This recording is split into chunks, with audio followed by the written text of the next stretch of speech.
Hello students, leverage analysis के lecture number 3 में आज हम लोग देखने वाले दो नए सम्स। इससे पहले हमारे दो लेक्चर्स हो चुके हैं जिसमें हम लोग ने कुछ सम सॉल्व किए थे। आज जो सम हम लोग देखने वाले हैं इसमें कुछ नए एडजस्टमेंट्स हम लोग देखने वाले। तो चलो स्टार्ट करते हैं थर्ड लेक्चर। देखो यहाँ पे फर्स्ट सम में क्या बोले, the following details relating to company are given. Sales per annum 1 lakh units, variable cost rupees 90 per unit, fixed cost including interest per annum 18 lakh. देखो यहाँ पे क्या बोला है, फिक्स्ड कॉस्ट, लेकिन इसमें इंटरेस्ट भी इंक्लूडेड है, तो ये हमें बाद में अलग करना पड़ेगा उसको। उसके बाद पीवी रेशियो दिया है 25%, 10% डिबेंचर्स, उसका अमाउंट दिया है 30 लाख। इक्विटी शेयर कैपिटल इस बार दिया है, उसका अमाउंट दिया है 40 लाख और उसका फेस वैल्यू दिया है 10 रुपीज, और कॉर्पोरेट टैक्स दिया है 30%। तो चलो जिस तरह से हम लोग हर बार सम सॉल्व करते हैं उसी तरह से हमने पहले हम लोग सेल्स माइनस वेरिएबल कॉस्ट जो अपना लेवरेजेस का कैलकुलेशन होता है इनकम स्टेटमेंट वाला, पहले हम लोग वो लिख के ले लेते हैं। Sales minus variable cost is equal to contribution minus fixed cost is equal to, generally हम लोग यहाँ पे प्रॉफिट बोलते हैं लेकिन इस सम के लिए हम लोग यहाँ पे उसको ईबीआईटी बोल रहे हैं। और इसके बाद इसमें हम लोग माइनस करेंगे इंटरेस्ट, तो हमें मिलेगा EBT, earning before interest and tax.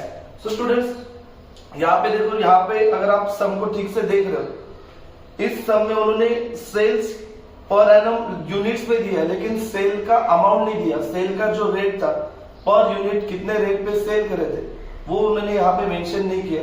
तो सपोज अगर आपको ऐसा क्वेश्चन एग्जाम में आ रहा है तो आप इसको किस तरह से सॉल्व करोगे, तो इसका एक फॉर्मूला रहता है, उस फॉर्मूला का यूज करके हम लोग इस सम को सॉल्व कर सकते हैं। तो देखो अगर ऐसा आपको सम आ रहा है तो उसका हम लोग वर्किंग नोट इस तरह से सॉल्व करेंगे। Working note sales, so sales is equal to, पहले सबसे पहले हमें लेना है वेरिएबल कॉस्ट, ठीक है। तो देखो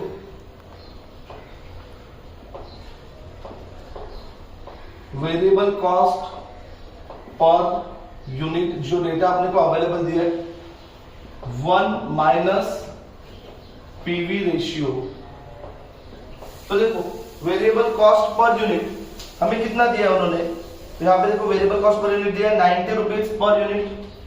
सो यहाँ पे हम लोग ले लेंगे 90 rupees divide by 1 minus PV ratio. PV ratio दिया था 25%। सो 25% जब हम लोग लिखते हैं तो हम लोग इस तरह से लिखते हैं 25 डिवाइड बाय 100, तो इसका अमाउंट हो जाएगा 0.25। तो मैं यहाँ पे लिखूंगा 0.25। सो मैं 90 को डिवाइड करूंगा 0.75 से। चलो देखते हैं कैलकुलेशन करके, 90 डिवाइड बाय 0.75, तो मेरा आंसर आ रहा है 120। तो इसका मतलब मेरा सेल पर यूनिट था ₹120, ठीक है। तो देखो यहाँ पे हमें कैलकुलेशन अभी हम लोग यहाँ पे कर सकते हैं। जिसको वर्किंग नोट लिखना है वो वर्किंग नोट लिख लो, क्योंकि मैं अभी रफ कर रहा हूँ वर्किंग नोट। सेल मेरा आया था 120 रुपीज का।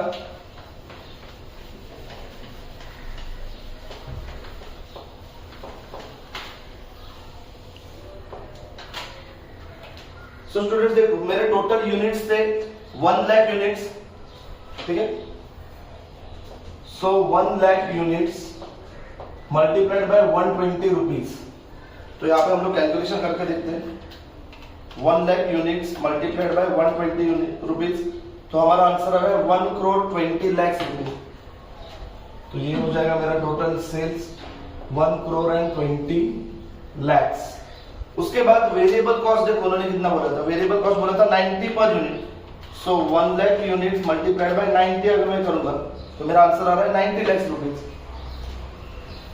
तो यहाँ पे मेरा आंसर आएगा 90 लाख, ये मैं करूंगा माइनस, तो मेरा कंट्रीब्यूशन हो जाएगा 30 लाख। अब उसके बाद उन्होंने बोला फिक्स्ड कॉस्ट, लेकिन यहाँ पे एक एडजस्टमेंट में चेंज है। देखो फिक्स कॉस्ट में इस बार इंटरेस्ट पर एनम भी इंक्लूड करके दिया था, तो इंटरेस्ट हम लोग किसके ऊपर पे करने वाले हैं, तो डिबेंचर्स के ऊपर, बराबर।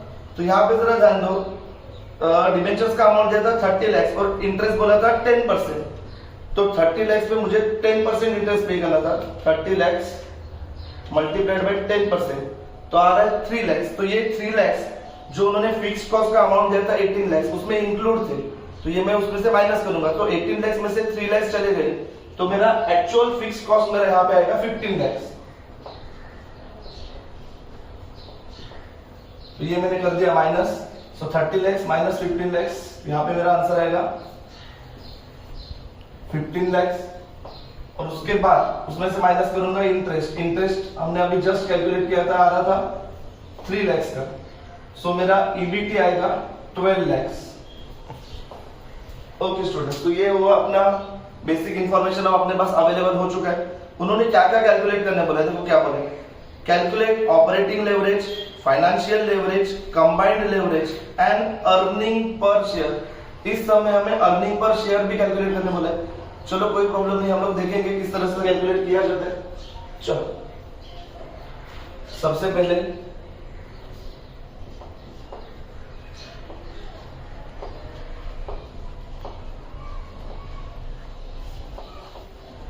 ऑपरेटिंग लेवरेज, ऑपरेटिंग लेवरेज का फॉर्मूला है कंट्रीब्यूशन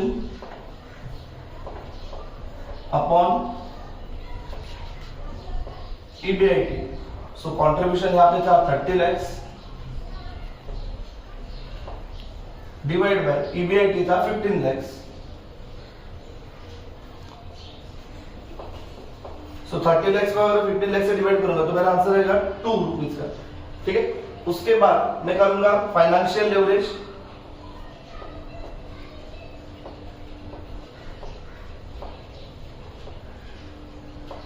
फाइनेंशियल लेवरेज का फॉर्मूला था ईबीआईटी डिवाइड बाय ईबीटी। तो देखो ईबीआईटी था 15 lakh divide by EBT 12 lakh. तो देखो यहाँ पे कैलकुलेशन करके देखते हैं किस तरह से आंसर आ रहा है। 15 लाख डिवाइड बाय 12 लाख, तो मेरा आंसर आ रहा है 1.25।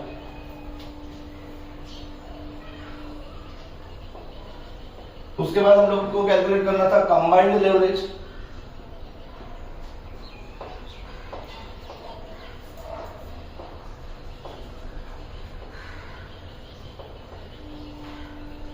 कंबाइंड लेवरेज का फॉर्मूला होता है operating leverage multiplied by financial leverage. तो ऑपरेटिंग लेवरेज का आंसर था मेरा 2 मल्टीप्लाइड बाय फाइनेंशियल लेवरेज का आंसर था 1.25, सो 1.25। चलो कैलकुलेट करके देखते हैं कितना आंसर आ रहा है। 2 मल्टीप्लाइड बाय 1.25, तो मेरा आंसर आ रहा है 2.50। तो यहाँ पे जनरली अपना सम खत्म होता है, लेकिन इस बार हमें उन्होंने ईपीएस कैलकुलेट करने बोला है, अर्निंग पर शेयर। तो अर्निंग पर शेयर का मतलब क्या होता है कि कंपनी ने जो प्रॉफिट कमाया, मतलब ये जो अर्निंग बिफोर टैक्स है, ठीक है, ठीक है। इसमें से अपने को सबसे पहले टैक्स माइनस करना पड़ेगा, तो अपने को मिलेगा अर्निंग आफ्टर टैक्स। जो अर्निंग आफ्टर टैक्स अपना आएगा वो प्रॉफिट जो अपना है पर शेयर में हमें डिवाइड करना होता है, तो उसको हम लोग बोलते हैं अर्निंग पर शेयर। इसका मतलब है एक शेयर के पीछे कंपनी ने कितना प्रॉफिट कमाया। तो चलो इसमें से सबसे पहले हम लोग टैक्स माइनस करके देखेंगे। यहाँ पे अपना थोड़ा जगह शॉर्टेज हो सकता है। सो 12 लाख में उन्होंने टैक्स का रेट बोला था 30%, सो 12 लाख मल्टीप्लाइड बाय 30%, तो मेरा आंसर आ रहा है 3,60,000।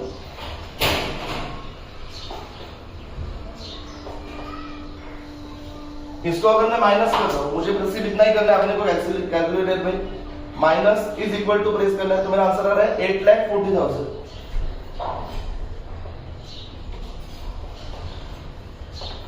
इसको मैं बोलूंगा अर्निंग आफ्टर टैक्स। तो देखो मुझे ईपीएस कैलकुलेट करना था, EPS is equal to earning after tax divide by number of shares. तो मैं नंबर ऑफ शेयर से क्यों डिवाइड कर रहा हूं, क्योंकि मुझे इस अर्निंग को क्या करना है, हर एक शेयर में कितना अर्निंग डिवाइड होने वाला है ये कैलकुलेट करना है। इसके लिए मैं नंबर ऑफ शेयर से डिवाइड कर रहा हूं। तो देखो 8,40,000 था मेरा अर्निंग आफ्टर टैक्स और मेरे नंबर ऑफ शेयर्स कितने थे। तो देखो उन्होंने क्या बोला था, इक्विटी शेयर कैपिटल कितना था 40 लाख रुपीज का और एक शेयर था 10 रुपीज का। तो 40 लाख को अगर मैं 10 से डिवाइड कर रहा हूं, आपको चाहिए तो आप कैलकुलेटर पे करके देखो, तो मेरा आंसर आएगा 4 लाख रुपीज का।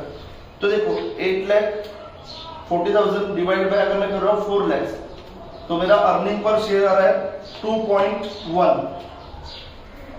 देखो यहाँ पे 8,40,000 डिवाइड बाय 4 लाख शेयर्स, तो मेरा आंसर आएगा ₹2.10। तो स्टूडेंट्स इस तरह से हमने फर्स्ट सम सॉल्व करके देख लिए। अब हम लोग सेकंड सम सॉल्व करेंगे। यहाँ पे जो सम दिया वो थोड़ा डिफरेंट है, जिस तरह से हम लोग ने इससे पहले सम सॉल्व किए इस लेक्चर में उससे थोड़ा डिफरेंट है। ओके स्टूडेंट्स, सो देखो नेक्स्ट सम में क्या बोला है, the following summarises the percentage changes in operating income, percentage changes in revenues for 4 pharmaceutical firms.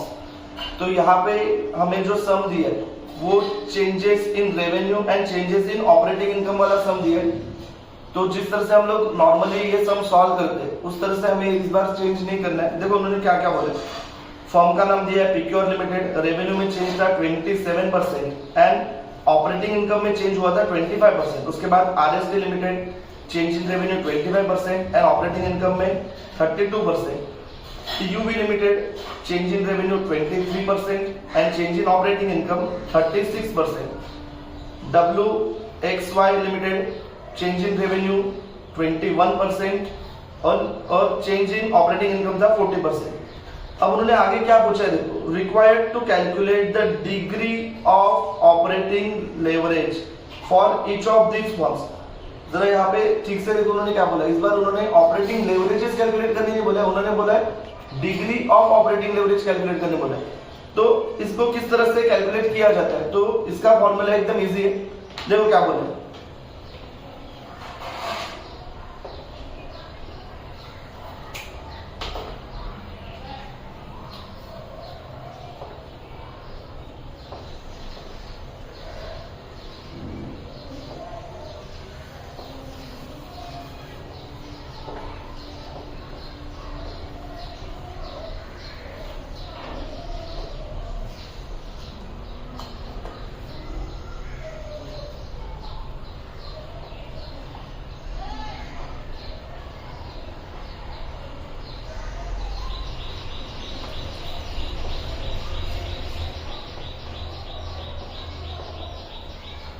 तो देखो स्टूडेंट्स, अगर हमें इस तरह से अगर एग्जाम में क्वेश्चन आ रहा है कि degree of operating leverage change करना है, तो हमें इस फॉर्मूला को यूज करना है, change in operating income divide by change in revenue.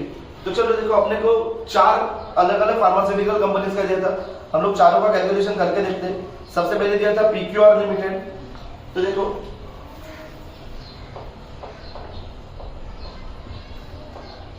PQR limited, देखो इसका चेंजिंग ऑपरेटिंग इनकम कितना बोला था 25% डिवाइड बाय इसका चेंज इन रेवेन्यू कितना बोला था 27%, या फिर मैं आंसर यही पे लिख लेता हूं सामने। सो देखो 25 को अगर मैं 27 से डिवाइड कर रहा हूं तो मेरा आंसर आ रहा है 0.9259, 0.9259। उसके बाद हम लोग आगे देखते हैं RST limited, change in revenue 25% and change in operating income 32%।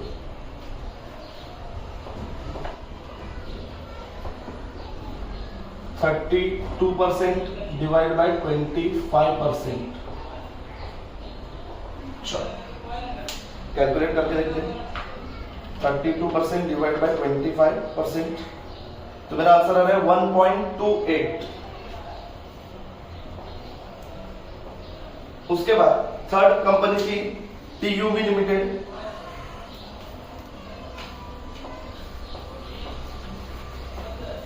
देखो इसका चेंज इन रेवेन्यू दिया था 23% और चेंज इन ऑपरेटिंग इनकम दिया था 36%. सो 36% डिवाइड बाय 23%. चलो 36 डिवाइड बाय 23, तो मेरा आंसर आ रहा है 1.5652. 1.5652. और उसके बाद last WXY change in revenue दिया था 21% and change in operating income दिया था 40%. WXY limited change in operating income था 40% divide by change in revenue दिया था 21%. चलो कैलकुलेट करें. 40 डिवाइड बाय 21, यहाँ पे मेरा आंसर आ रहा है 1.9047 और उसके बाद आगे 6 लिए तो 48 ले सकते हैं. सो 1.9048. तो स्टूडेंट्स इस तरह से हमने आज के 2 सम्स देख लिए. अगर आपको ये लेक्चर यूजफुल लग रहा है तो लाइक करो और कुछ डाउट्स रहेगा तो मुझे कमेंट करके पूछो. Thank you for watching.